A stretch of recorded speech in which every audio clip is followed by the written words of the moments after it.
ઓહો ભણવા માટે આજ આપણે રમવા થોડી આવ્યા છીએ. ગુડ મોર્નિંગ, આપ સૌનું સ્વાગત છે આજના નવા વ્લોગમાં. આજે આપણે એક સમાચાર છે, સમાચાર માટે જઈ રહ્યા છે. દિલ્હીથી એક ટીમ આવી રહી છે જે આપણા મોડાસા શહેરના જે આશાસ્પદ ડૉક્ટર હતા, ડૉક્ટર હર્ષભાઈ પંડ્યા, જેમને સુરત ખાતે તેમનું મોત થયું છે. પરિવાર લડી રહ્યો છે ન્યાય માટે. પત્રકારો હોય, સમાજના આગેવાનો, તમામ મિત્રો એમને સહયોગ કરી રહ્યા છે. તો દિલ્હીથી આયોગની એક ટીમ આવી રહી છે, માનવ આયોગની, કારણ કે જે ફરિયાદ દાખલ થઈ છે ત્યારબાદ એમને સપોર્ટ કરવા માટે. તો આપણે ન્યૂઝ કવર કરવા માટે જઈ રહ્યા છે. આજે સોમવાર છે, શ્રાવણીય સોમવાર છે. તો આપ સૌને પણ હર હર મહાદેવ. તો જરૂરથી વ્લોગમાં જોડાયેલા રહેજો. આપણે તમામ વસ્તુ જે કવરેજ કરી છે બતાવીશું, અને શું થાય છે આગળ, શું થઈ શકે છે. કારણ કે આજે ડૉક્ટર સુભાષભાઈનું બાળક છે, કાલ તમારું બાળક હોઈ શકે છે.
દિલ્હીથી કેન્દ્રીય એક ટીમ આવી હતી જે અનુસૂચિત જાતિ આયોગના જે ચેરમેન છે કિશોરભાઈ મકવાણા, એમની અધ્યક્ષતામાં એક ટીમ અહીં પહોંચી હતી અને એમની પરિવાર સાથે મુલાકાત કરી છે. એમના પિતા જે મૃતક ડૉક્ટર છે એમના પિતા સાથે મુલાકાત કરી છે અને પુત્રને ન્યાય મળે એના માટે જે રજૂઆત પણ કરવામાં આવી છે.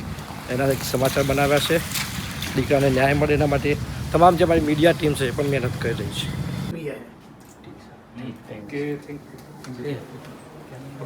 મિત્રો જુઓ, જે કમિટી આવી હતી, જે આયોગ અનુસૂચિત જાતિ આયોગના ચેરમેન, કેન્દ્રીય ટીમ દિલ્હીથી આવી હતી, જેના ચેરમેન અને આસિસ્ટન્ટ જે મદદનીશ જે હતા ડાયરેક્ટર, એ પણ આવ્યા હતા.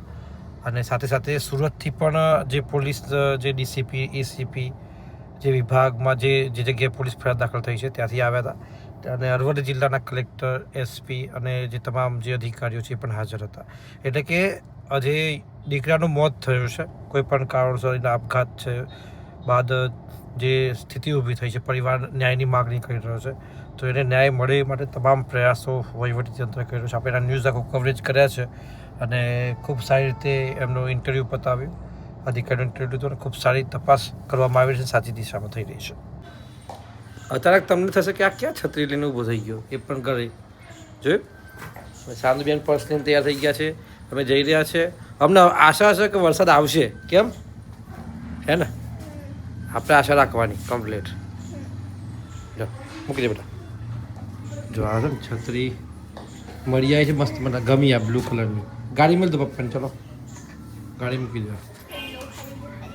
ચલો, ઘણા બધા દિવસ થઈ ગયા છે નવા ઘરે, તો આપણે રોજ જઈએ છીએ પણ વ્લોગમાં નથી લીધું. જોઈએ આવીએ કે કેટલી કામગીરી છે, જલ્દી રહેવા પણ જવું છે. કોલો બેટા.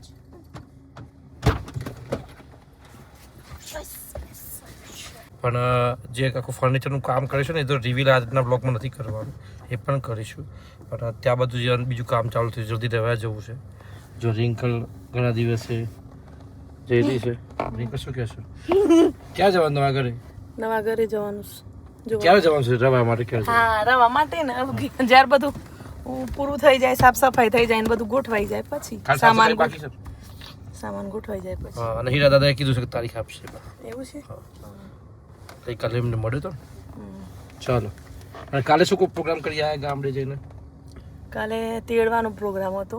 એમ ને? સામાજિક પ્રોગ્રામ હતો. દેરાણી તેડવા જવાનું હતું, તેડી આવ્યા.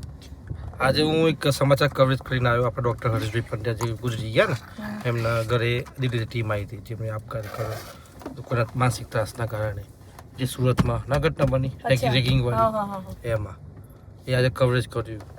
ખૂબ જ આમ શું કહેવાય કે એમને ઘરે ગયો હતો ડૉક્ટર સાહેબને મળે બહુ જ એવું કોઈના બાળક જોડે ના થવું જોઈએ એમ.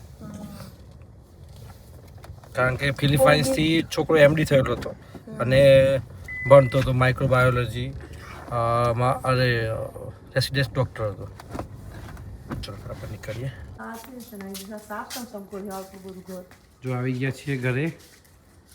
જો આ બધું સાફ કરવાની મહેનત આવી છે. જો આ સિમેન્ટ બધું ચોટી ગયું છે. ચોમાસું હતું એટલે ખાસ આ ચિંતા કરવામાં આવી રહી છે.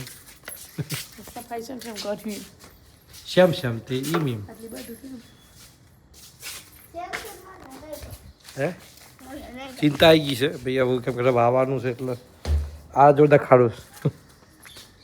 પહેલાં આપણે આ પથ્થર લગાવવાના હતા પણ જે યુદ્ધની સ્થિતિ હતી ને વોર એટલે મોરબીથી પથ્થર આવવાના બંધ થઈ ગયા એટલે પછી ઓપ્શન આ હતો. એક આ ઓપ્શન હતો એક સાઈડમાં એક ઓપ્શન છે બતાવું. હા ચાલો તો નમસ્કાર આ સરસ લાગે છે નહીં પણ આપણે પછી આ પસંદ કરી કંઈક અલગ. એ મજા આવશે રમવાની પણ કોઈ છે નહીં એકલા કંટાળી જવાય. શું ઓહ ભણવા માટે આવ્યા આપણે રમવા થોડી આવ્યા છીએ એવું આને સમજાવે આ ભાઈને સમજાવો આપણે ભણવા માટે આવ્યા છીએ રમવા નથી આવ્યા સમજા કેવું સારું કહેશે. એટલે આવું છે શ્રાવણ માસ ચાલે છે પવિત્ર શ્રાવણ માસમાં આવી જઈએ એવા આશીર્વાદ આલો એ રમવા માટે જેથી આગળ બીજા કામ કરી શકાય. ઘર કરી અને ઘર ભદ્રવાનું તો મળતું એવું થઈ ગયું છે. સારું ચાલો. કેટલાય દિવસથી અમારા સાની બેન કે પપ્પા ટેનિસ બોલ ફાઇનલી કેટલા દિવસથી બાકી બેટા? 4-5 દિવસથી. શા માટે અચાનક કેમ બોલ યાદ આવે બેટા? વાલચીરા મને બહુ ગમે છે. એવું છે એ લોગોમેલ સરસ. આવું છે નાની ઈચ્છાઓ. પછી ક્રિકેટ શીખવા જવાનું છે કોચિંગ આવડે છે? ક્રિકેટ બનવાનું છે આવડે છે આવું છે છોકરાને આવડે છે નહીં. એમને પસંદ હોય પછી ક્રિકેટ રમવું છે તો અત્યારે તો કેવું દીકરીઓ રમે જ છે મહિલા ક્રિકેટ ચાલુ જ છે વુમેન્સ ક્રિકેટ રમે છે એમાં પણ રમી શકે છે. એમની ઈચ્છા હોય તો સ્પોર્ટમાં પેલા લઈ શકે છે. ઓલિમ્પિક આવી રહ્યો છે કોમનવેલ્થ ગેમ 2030માં ગુજરાતમાં આવી રહી છે એટલે પછી ઓલિમ્પિક્સની તૈયાર થશે એટલે બેસ્ટ. મિત્રો જો આજનો જો વ્લોગ પસંદ આવ્યો તો જરૂરથી ચેનલને સબસ્ક્રાઈબ કરી લેજો વિડીયોને લાઈક કરી લેજો. જરૂરથી કોમેન્ટ કરજો કે વ્લોગ કેવા લાગી રહ્યા છે કેવા વ્લોગ આવી રહ્યા છે. આઈ નો કે કદાચ આપની ઈચ્છા મુજબના વ્લોગ નથી આવી રહ્યા કંઈ ઇન્ટરેસ્ટિંગ નથી આવી રહ્યું પણ કહેવાય ને કે ઉતાર ચઢાવ આવતા રહે. આપણે અત્યારે આપણી મહેનત ચાલુ છે નિયમિત વ્લોગ નથી નાખી રહ્યા એકલ દોકલ 2 દિવસે એક વખત વ્લોગ નાખી રહ્યા છે પણ દરરોજ સેમ રૂટીન હોવાના કારણે સમાચારમાં જઈએ તો વ્લોગ બનાવી દઈએ છીએ પણ સેમ રૂટીન હોય ખબર ના હોય તો વ્લોગ બનાવતા નથી. એટલે આવી સિચ્યુએશનમાં વ્લોગ નથી કરતા પણ કંઈક ઇન્ટરેસ્ટિંગ જાણવા જેવું હશે ઇન્ટરેસ્ટિંગ બતાવવા જેવું હશે તો જરૂરથી વ્લોગ બનાવી દઈશું. રિપોર્ટિંગ લાઈફ છે રિપોર્ટિંગ લાઈફમાં રોજ કંઈક ને કંઈક અલગ આવતું જ રહેશે. તો આપ સૌનો ખૂબ ખૂબ આભાર વ્લોગ જોવા માટે. આપ સૌને રામ રામ જય માતાજી. Please do subscribe.